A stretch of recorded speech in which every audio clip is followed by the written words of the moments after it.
नमो अरिहन्ताणम् नमो सिद्धाणम् नमो आयर्याणम् नमो वज्जायाणम् नमो लोये सव्वसाहुणम् एसो पंच नमुक्कारो सर्वपावपणासनो मंगलाणं च सव्वेसिं परमं हवै मंगलम्।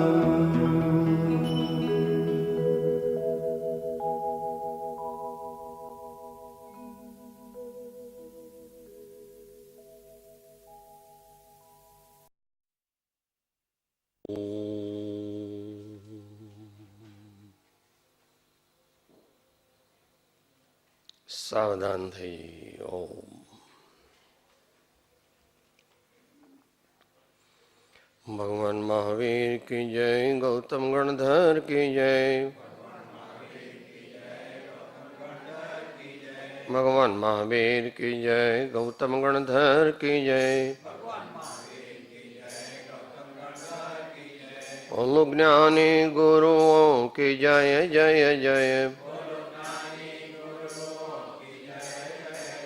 बोलो ज्ञानी गुरुओं की जय जय जय, बोलो निर्ग्रंथ गुरुओं की जय जय जय, बोलो निर्ग्रंथ गुरुओं की जय जय जय। भगवान महावीर की जय, गौतम गणधर की जय, भगवान महावीर की जय, गौतम गणधर की जय।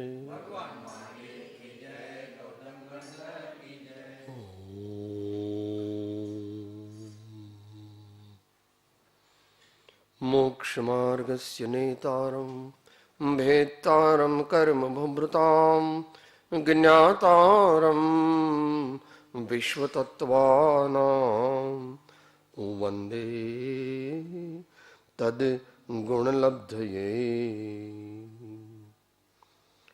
अज्ञानतिमिरान्धानां ज्ञानाञ्जनशलाकया चक्षुः उन्मीलितं येन तस्मै श्री गुरवे नमः।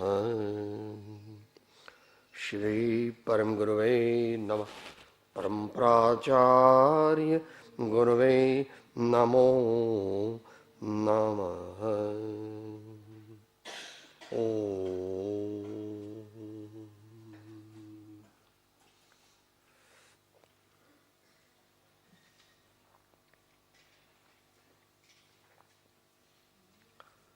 स्वाध्याय में श्री पद्मानंदी पंचविंशति चल रहा है। उसमें आलोचना अधिकार का स्वाध्याय कर रहे हैं और उसमें आज का विषय है 3 प्रकार का उपयोग। उपयोग मैंने भाव, ऐसे कथनचित समझ लो। बुरे भाव करते हैं, हिंसा, झूठ, चोरी, उल्टी मान्यता, तो पाप लगता है और वे कर्म जब उदय में आते हैं तो हमको नीच गति में जाना पड़ता है। दुख का अनुभव फर्ज याद करना पड़ता है। तो ये हो गया अशुभ भाव। दूसरा शुभ भाव है सत्य, अहिंसा इत्यादि, करुणा वगैरह। तो उससे अच्छे कर्म बनते हैं और मनुष्य को या जीव को स्वर्ग आदि की प्राप्ति होती है या बाह्य सुख की प्राप्ति होती है। और इन दोनों को छेद करके, इन दोनों को न करते हुए जब अपने शुद्ध स्वभाव का अनुभव करते हैं, शुद्ध भाव का अनुभव करते हैं, तो उनको मोक्ष की प्राप्ति होती है। नए कर्म नहीं बनते हैं, जूने कर्म झड़ जाते हैं और जीव माने हम मोक्ष मार्ग में ऊपर ऊपर गुणस्थान में चढ़ते हैं। अज्ञानी ज्ञानी होता है और ज्ञानी महाज्ञानी होता है और महाज्ञानी पूर्ण ज्ञानी हो जाता है। तो यह श्लोक है आलोचना अधिकार,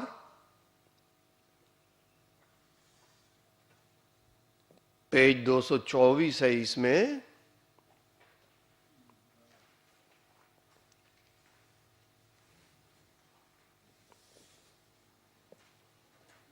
पहले इसकी मूल बोल ले वे, थोड़ी पास के हो गया। जून ओरिजिनल तो थोड़ी पाते हैं इधर। एनः स्यात् अशुभोपयोगतः प्राप्नोति दुःखं जनो धर्मः साच्च शुभोपयोगत इतः सौख्यं किमाप्याश्रयेत् द्वन्द्वं द्वन्द्वमिदं भवाश्रयतया शुद्धोपयोगात् पुनः नित्यानंद पदम तदत्र च भवान् अर्हन्नहं तत्र च नित्यानंद पदम तदत्र च भवान् अर्हन्नहं तत्र च। गुजराती है।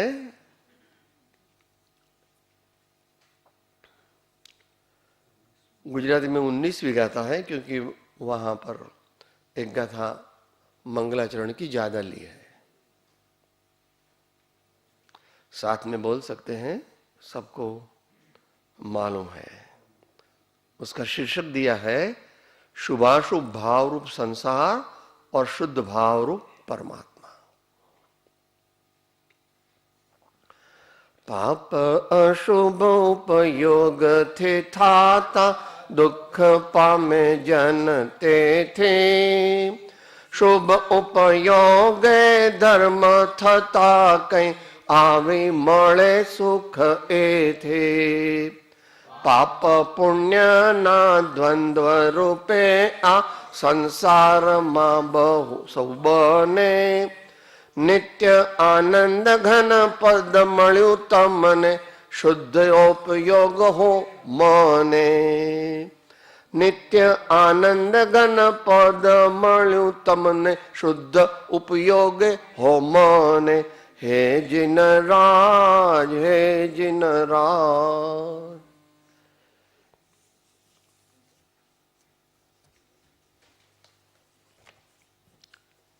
क्या कहते हैं आचार्य? इस तो प्रसिद्ध है, यह सिद्धांत तो प्रसिद्ध है, अपन आत्मसिद्धि में भी बोलते हैं।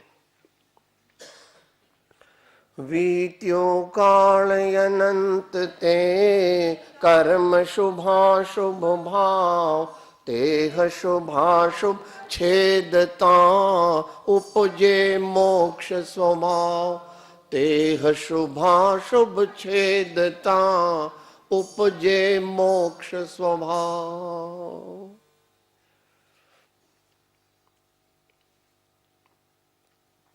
तो सिद्धांत प्रतिपादित करते हैं अशुभ उपयोग से पाप उत्पन्न होता है और उससे प्राणी दुख प्राप्त करता है, और शुभ उपयोग से धर्म होता है और उससे प्राणी कोई विशेष सुख को प्राप्त करता है, मैंने सुख के संयोगों को भी प्राप्त करता है और किसी प्रकार के सुख को भी प्राप्त होता है। देखो विश्व की ये क्या व्यवस्था है। हमें सुखी होना है तो सुखी हो सकते हैं, हमें दुखी होना है तो दुखी हो सकते हैं, और सुख दुख के पार अतीन्द्रिय अनंत आनंद रूप अवस्था को प्राप्त करना है तो वो भी हो सकते हैं, योग्य द्रव्य क्षेत्र काल भाव की मर्यादा में। अब choice is up to us, हमें क्या करना है उसका निर्णय करना है, और वो निर्णय करने के बाद उसके अनुरूप ऐसा पुरुषार्थ करना पड़ेगा, ऐसा सत्पुरुषार्थ करना पड़ेगा।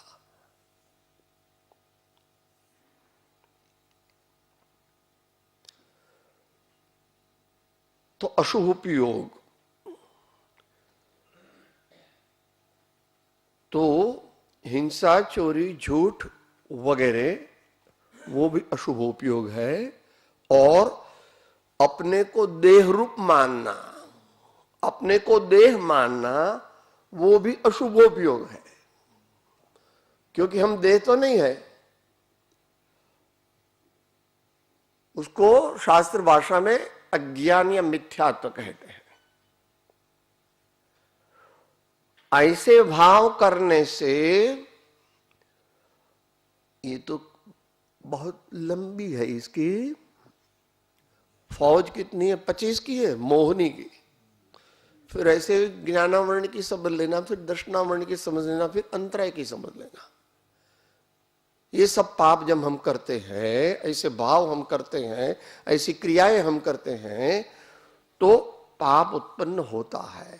पाप तो दुख देने वाले कर्म, हमको दुख देने वाले जो कर्म वर्गणा है उसमें से कर्म बन जाता है, और वो आत्मा के साथ एक क्षेत्र होगा चिपक जाता है। दूध और पानी की माफिक, दूध और पानी के माफिक एक रूप हो जाते, एक क्षेत्रावगा संबंध, ऐसा शास्त्र भाषा में उसको कहते हैं। फिर वो अलग नहीं पड़ सकते, इसके लिए तो योग्य प्रोसीजर करना पड़ेगा। एक दफा कर्म का बंद कर लिया तो उस कर्म को जलाने के लिए जो संवर के कारण है, निर्जरा के कारण है, उनको अपने जीवन में अपनाना पड़ेगा।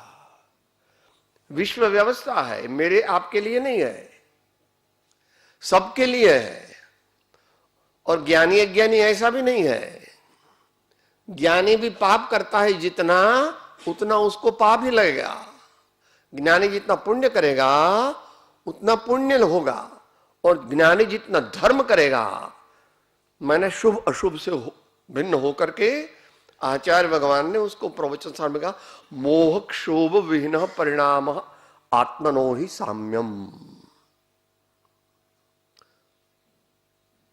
अलौकिक वर्णन है श्री प्रवचनसार परमागम की 7वीं गाथा में, मूल गाथा में भी, और उससे थोड़ा विस्तार से हम अल्पज्ञों को थोड़ा समझ में आवे, इसलिए अमृतचंद्र भगवान ने जो लिखी है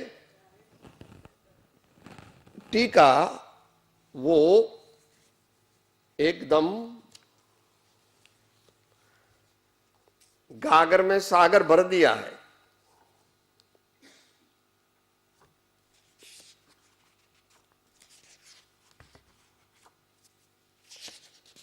सिर्फ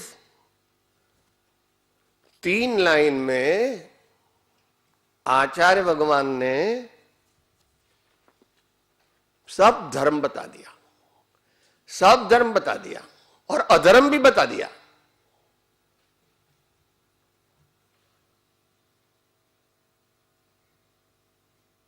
इस देहधारी को बहुत प्रिय है।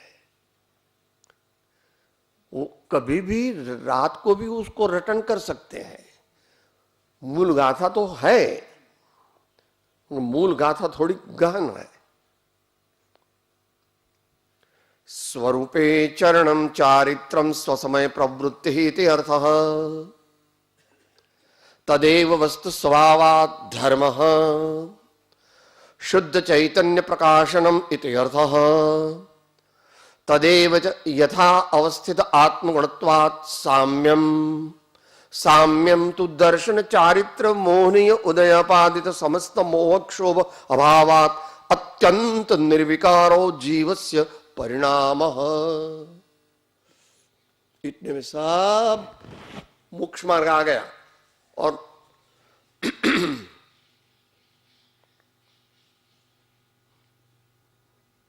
पूरा मोक्ष मार्ग पढ़ना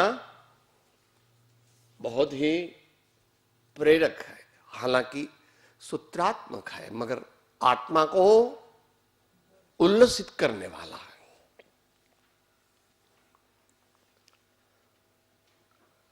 तो यह बात तो प्रसिद्ध है, हम सब जानते हैं कि वो विपरीत भाव करेंगे, पाप भाव करेंगे तो पाप लगेगा।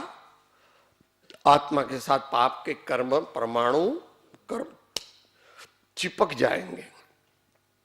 और जो प्राणी या आत्मा शुभोपयोग रूप धर्म करेगा, यहां पर वो व्यवहार धर्म को धर्म कहा है, आगे धर्म कहेंगे। सभी जीवों के साथ मैत्री, करुणा, अहिंसा, सत्य, ब्रह्मचर्य और भगवान की पूजा, गुरुओं की सेवा, ऐसे अनेक प्रकार जो है, ऐसे भाव करने से धर्म होता है। यहां धर्म माने व्यवहार धर्म होता है। और इससे दुनियावी सुख देने वाले छोटे छोटे परमाणु हमारे आत्मा से के साथ चिपक जाते हैं, बंध जाते हैं। इससे हमको सुख के संयोग प्राप्त होते हैं और सुख का अनुभव भी होता है।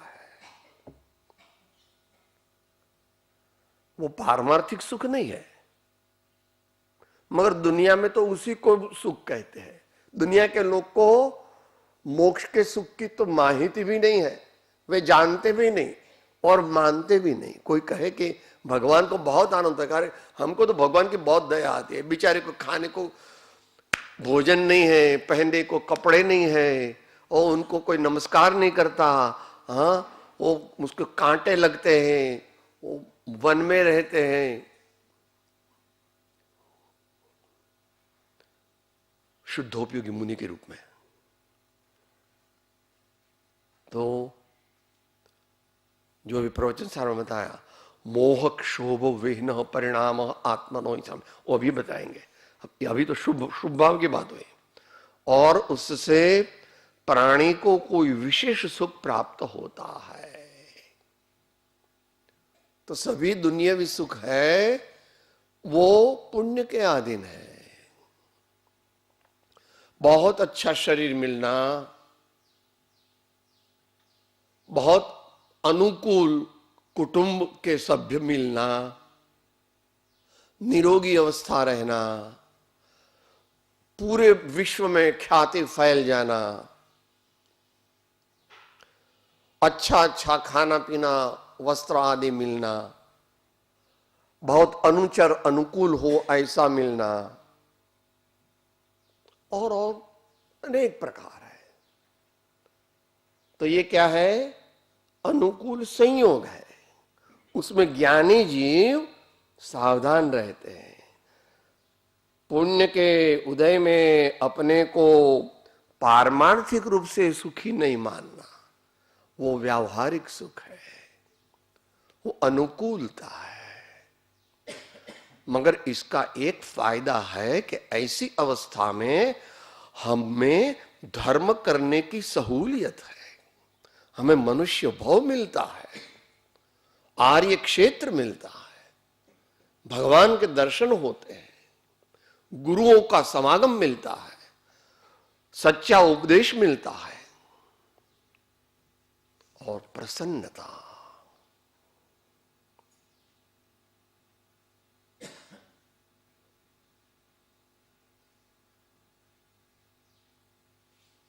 चित्त प्रसन्न होता है।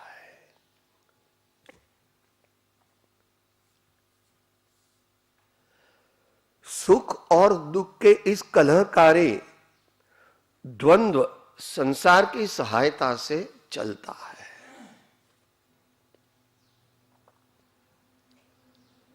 सुख है और दुख है, ये द्वंद्व है, शाता अशाता ऐसा कहते हैं। दुनिया का सुख जो मिलता है वो पुण्य के उदय से मिलता है, तत्वतः निश्चयतः। आप अभी बहुत बड़े सेठ है तो आप कहते हैं अरे साहब मेरी बुद्धि कैसी है आपको क्या मालूम, तुम्हारे जैसे भूखों मरते हैं और हम तो रोजाना लाखों रुपये कमा लेते हैं। ऐसा अभिमान करना नहीं। और ऐसा अभिमान करे, ऐसा माने तो सुख प्राप्त करता सुख टळे छे, लेश ये लक्ष्य लहो, क्षण क्षण भयंकर भाव मरने का अहो राची रहो, क्षण क्षण भयंकर भाव मरने का अहो राची रहो।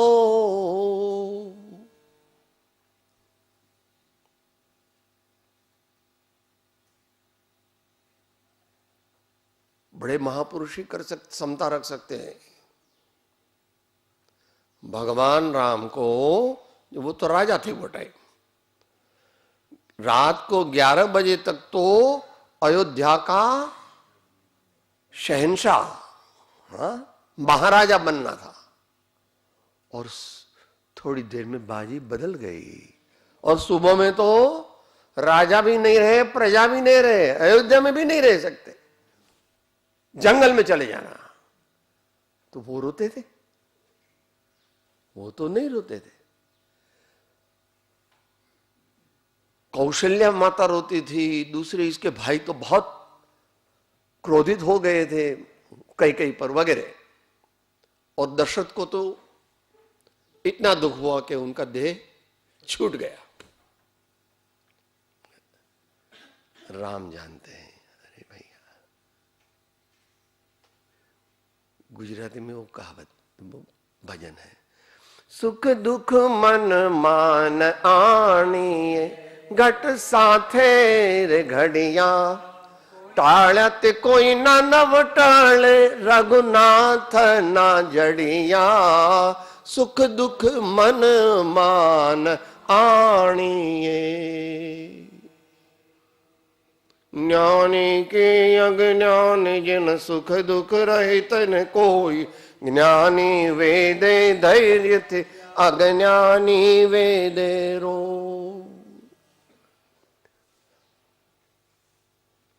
इस भव में भी हमको सुख भी आने वाला है और दुख भी आने वाला है।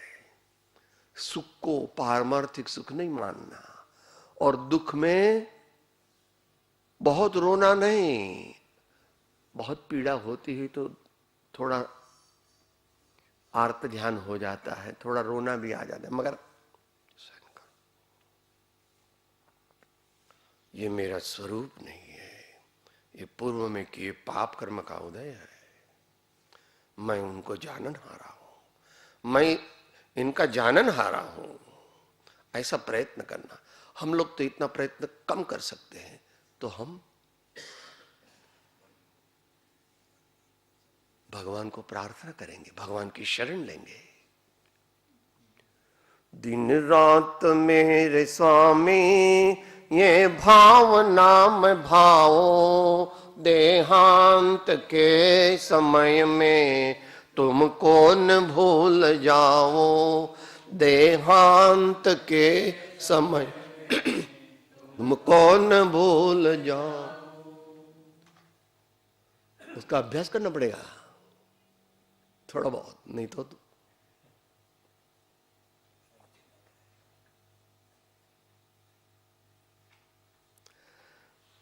तो सुख और दुख, इसका यह कलहकारी द्वंद्व संसार की सहायता से चलता है। यानी अशुभ कर्म के उदय से और शुभ कर्म के उदय से चलता रहता है। शुभ कर्म के उदय से देवादि गति प्राप्त होती है और अच्छे मनुष्य की गति प्राप्त होती है, और पाप कर्म के उदय से जीव पशु बनता है, नरक में जाता है, या मनुष्य की भी कुयोनि में ऐसे जहां दुख दुख है ऐसे गति को प्राप्त होता है। वो वर्तमान में ये सब आप देख सकते हैं। हाँ, ऐसा नहीं है आप तो वो पोथी में लिखा है सब मानते हैं आप तो, हम तो पोथी में मानने वाले। ठहर जाओ भैया थोड़ी देर, सब मालूम हो जाएगा, सब मालूम हो जाएगा।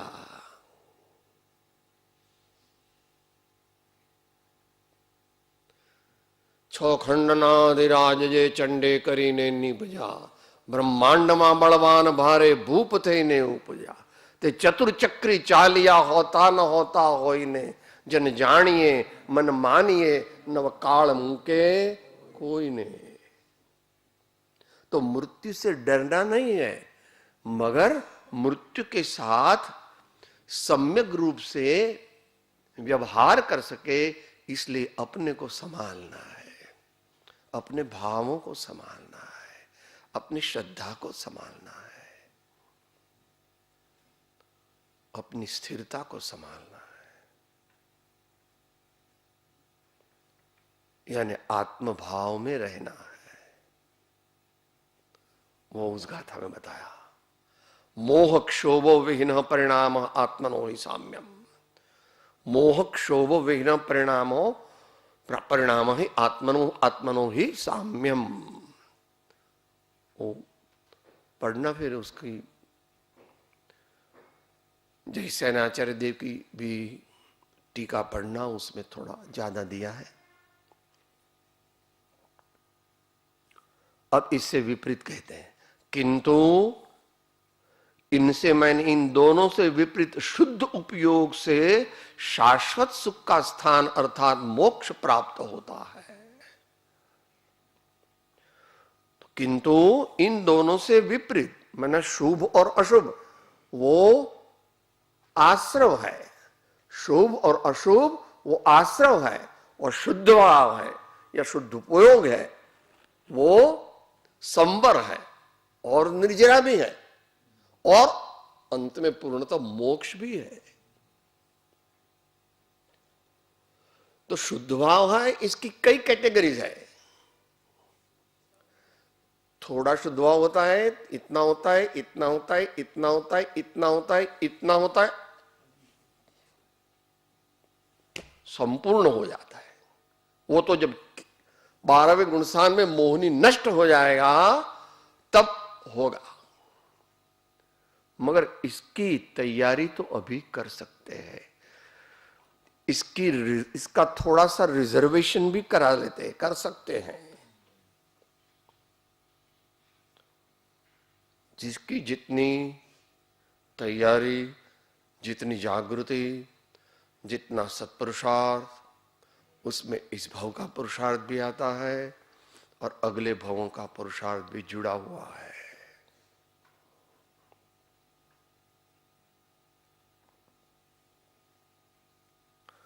किंतु इन दोनों से विपरीत, क्योंकि विपरीत फल देता है। शुद्धोपयोग क्या फल देता है?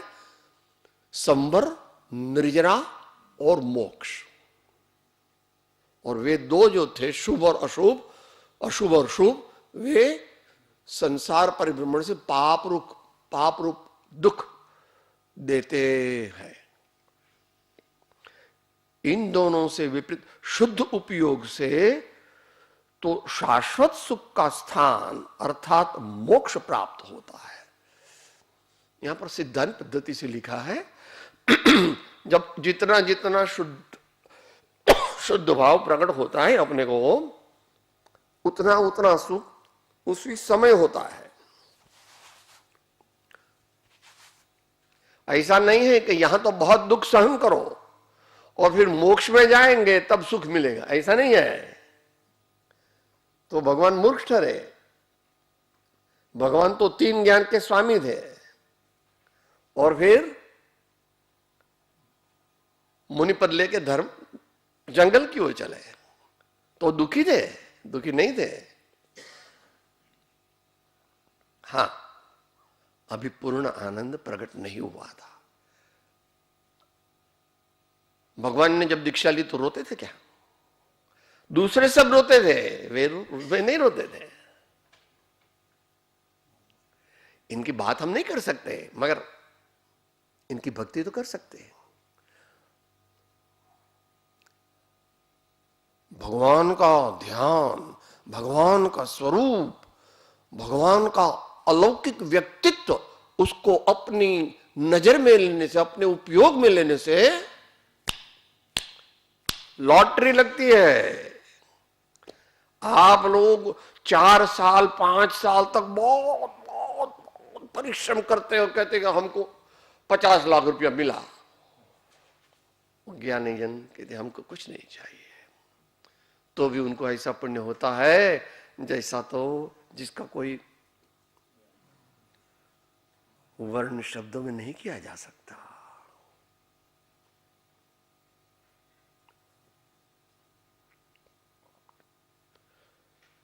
शुद्ध उपयोग, तो इसमें 2 शुद्ध उपयोग है। इसकी अनेक स्टेजेस है, मगर जब वो शुद्धोपयोग थोड़ा होता है, शुद्ध भाव थोड़ा होता है, तो उसको शुद्ध भाव कहते हैं। जो अंश में बीज रूप से 4थे गुण स्थान में होता है, 5वें गुण स्थान में थोड़ा पनपता है, उसको शुद्धोपयोग नहीं कहेंगे, शुद्ध भाव कहेंगे। क्यों कहेंगे? अनंतानुबंधी का अभाव कर दिया और अप्रत्याख्यानावरणी का अभाव कर दिया, इसलिए शुद्ध भाव प्रकट हुआ उतना थोड़ा। और शुद्धोपयोग है वो तो मुनिराज को होता है, और वो भी मुख्य रूप से 6वें गुण स्थान में, 7वें गुण स्थान में होता है, 6वें में भी होता है, क्योंकि उन्होंने 3 कषाय का नाश कर दिया। अप्रत्यक्ष अनंतानुबंधी, अप्रत्याख्यानावरणी और प्रत्याख्यानावरणी। तो जितना कषाय का नाश करेंगे, ऐसा नास्ति से कहा जाएगा, और जितनी अपने शुद्ध चैतन्य आत्मा में स्थिर होएंगे। अभी आचार्य ने कहा, मोह क्षोभ विहीन परिणाम आत्मनो ही साम्यम। मोह क्षोभ परिणाम आत्मनो ही साम्यम।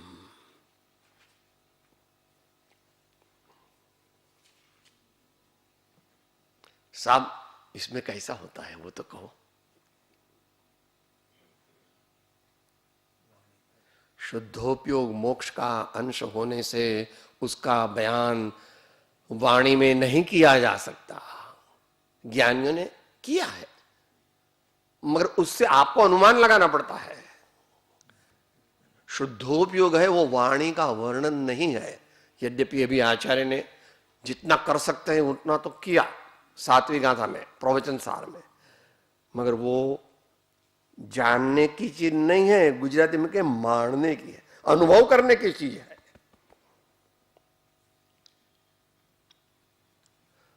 वो सुख और दुख का, यह दुख देने वाला द्वंद्व संसार की सहायता से चलता है। माने जब तक शुभ उपयोग और अशुभ उपयोग है तब तक संसार है, और जब शुभ और अशुभ दोनों का नाश हो जाएगा तो जितना जितना नाश होगा उतना उतना मोक्ष होगा। आंशिक मोक्ष अध्यात्म शैली में ऐसा कहा जाता है। मतलब आंशिक मोक्ष मैंने क्या, अभी सम्यक दृष्टि जीव सच्चा है तो उसको मोक्ष थोड़े ही काल में जाना पड़ेगा, 2, 3, 4, 5, 15 भव में जाना पड़ेगा। अपवाद रूप ज्यादा हुआ अलग बात है। इसलिए उसका बहुत बड़ा महात्म्य भी कहा आचार्य ने। आचार्य ने तो कहा ही है पूरी दर्शन पाहुड़ में और बनारस नाथ समीसा नाटक में कहा, भेद विज्ञान जग्यो जिन के घट शीतल चित भयो जिम चंदन केलि कर शिव बारग में जग माहि जिने सर के लघु नंदन सत्य स्वरूप सदा जिन को प्रगट्यो अवदात मिथ्यात निकंदन शांत दशा तिन के पहचानी कर कर जोरी बनारस वंदन शांत दशा तिन के पहचानी कर कर जोरी बनारसी वंदन। यद्यपि अभी तो सिर्फ एक कषाय को जीता है, फिर भी रजिस्ट्रेशन हो गया। आप डरते नहीं, ओके टिकट आपकी होती है और थोड़ी टाइम के पहले पहुंच गए तो भी कि हमको लिए बिना नहीं जा सकता है, हम केस करेंगे उनके सामने, फ्लाइट नहीं जा सकती है, ऐसा कहते हैं। वहां तो कुछ कायदे लगते हैं, यहां तो उसको जाना ही पड़ेगा। अब आप कहो कि हमको तो संसार में बहुत, स्वर्ग में बहुत जाना है, बहुत वहां पर सुख भोगना है। बोला ऐसा अब तो नहीं हो सकता, आपको मोक्ष को जाना ही पड़ेगा। ऐसा लेके सम्यक दर्शन, इसलिए पहले सोच लेना, अगर दुनिया का सुख चाहिए तो सम्यक दर्शन नहीं लेना, उसका प्रयत्न भी नहीं करना। मगर यहां बैठे हुए सबको सम्यक तो इधर तो चाहिए। अब इधर तो अपनी अपनी बात अपने आत्मा को पूछना, इधर क्या है वो तो अपने अंतर को पूछना। रात को 12-1 बजे, हे जीव अब क्या इच्छा था, हे जीव तुमको क्या चाहिए। अब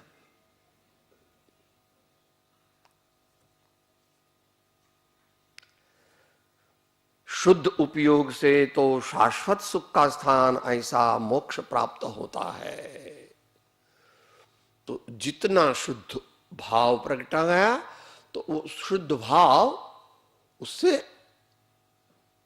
शास्त्र भाषा में उसको अनंतानुबंधी का अभाव, अप्रत्याख्यान होने का अभाव, प्रत्याख्यान का अभाव, स्थूल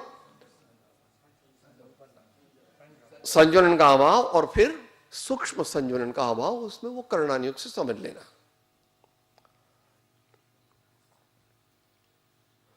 और ऐसा नहीं कि ये सब परोक्ष है।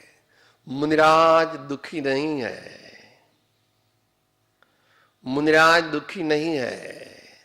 सच्चे मुनिराज है, उनको 2-4 दिन खाना नहीं मिला, बहुत ठंड लग रही है, तो वो दुखी नहीं होते, क्योंकि वो अपने शुद्ध भाव कवच के अंदर चले जाते हैं। इस काल में इतनी बहुत व्यवस्था तो नहीं है इधर, जितनी है उतनी है, जितनी है उतनी है।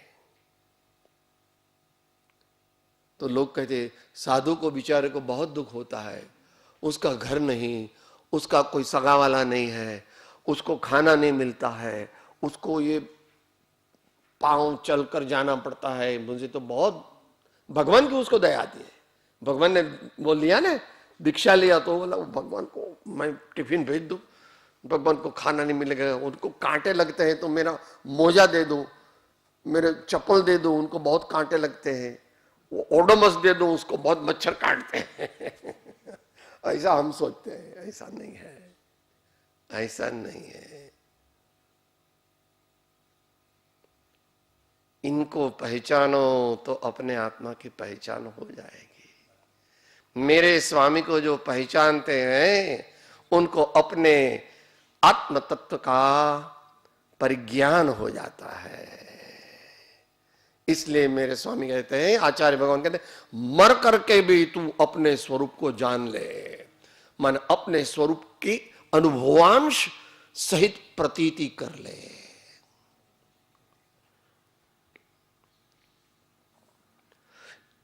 इनसे विपरीत, किंतु इनसे विपरीत जो शुद्धोपयोग है वह शाश्वत मोक्ष के आनंद का स्थान है, अर्थात केवल कैवल्य का स्थान है। कैवल्य 2 प्रकार से है, शरीर सहित कैवल्य होता है तो उसको सशरीर मोक्ष अरिहंत भगवान कहते हैं। और जब अघाती कर्म भी नष्ट हो जाते हैं तो भगवान के बाकी शरीर आदि भी विसर्जित हो जाते हैं और भगवान एक समय में सिद्ध लोक में चले जाते हैं। कई कहते अयुर बोलो, इतना कुछ भी कह दो आप, कुछ प्रयत्न नहीं करना पड़ता उनको।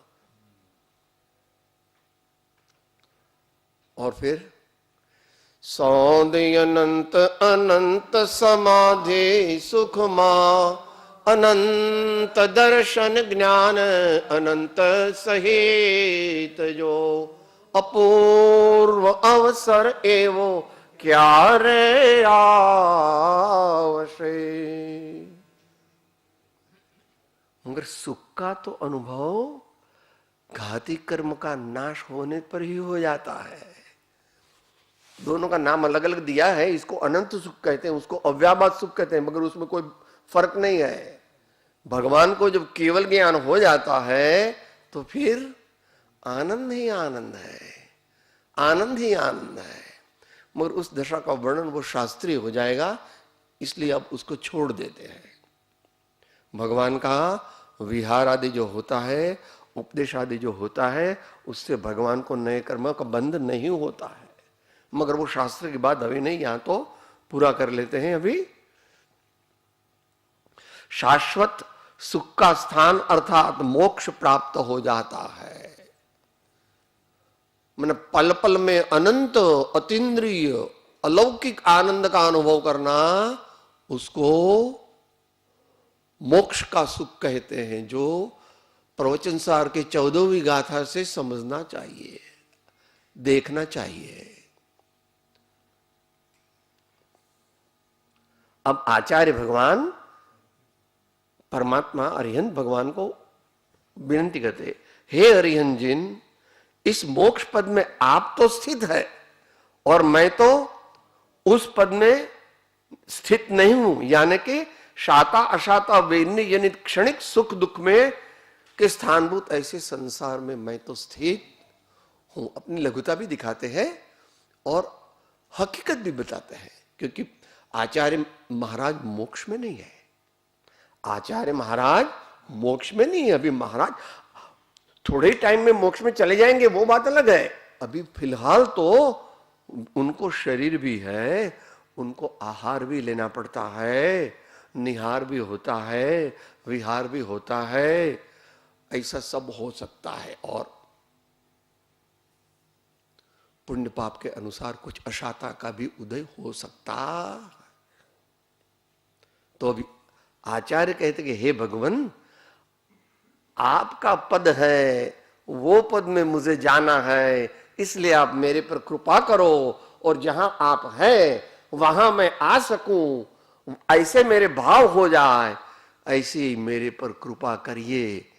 मैं दिन रात आपकी आज्ञा का पालन करने का प्रयत्न करता हूं, मेरे और कुछ चाह नहीं है, मेरे को कुछ नहीं चाहिए। भगवान भी एक दुनिया में एक ही ऐसा है जो अपना पद दे सकता है, देता है। तुम्हारे राजा महाराजा बहुत खुश हो जाएंगे तो क्या करेंगे? आपको हीरा माणिक मोती का हार पहना देंगे, करोड़ों अरबों रुपया दे देंगे, मगर अपना पद नहीं देंगे। अपना पद देने वाले तो मेरे स्वामी ही है एक। जो अरिहंत भगवान को, सिद्ध भगवान को भजता है, वो अरिहंत और सिद्ध हो जाता है। परम दातार ऐसे अरिहंत सिद्ध भगवान है। उनको जाने, उनको माने, उनके गुणों को समझे, उनसे आजीजी करे, प्रार्थना करे, इनकी शरण में जावे समझ पूर्वक, तो फिर वो कान में कहेंगे तू मेरे जैसा ही है, इसलिए अपने अंदर में झांक, तू मेरे जैसा ही है पोटेंशियली। फिर इनकी आज्ञा का पालन करेंगे तो हम भी थोड़े समय में परमात्मा हो जाने वाले हैं। भगवान हमें ऐसी शक्ति देवे, ऐसी श्रद्धा देवे, ऐसा ज्ञान देवे जिससे हम हमारे मोक्ष प्राप्ति के ध्येय से चिगे नहीं। दुख आवे या सुख आवे, हम भगवान को भूलेंगे नहीं और आगे जाकर भगवान आत्मा को, निज भगवान आत्मा शुद्धात्मा को भूलेंगे नहीं।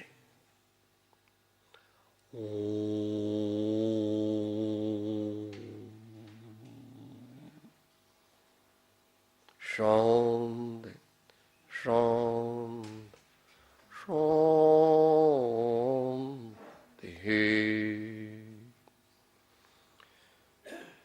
सूत्र साथ में बोलेंगे। मैं आत्मा हूं, आपका सेवक हूं, सभी का मित्र। मैं आत्मा हूं, आपका सेवक हूं, सभी का मित्र। मैं आत्मा हूं, आपका सेवक हूं, सभी का मित्र। ओम।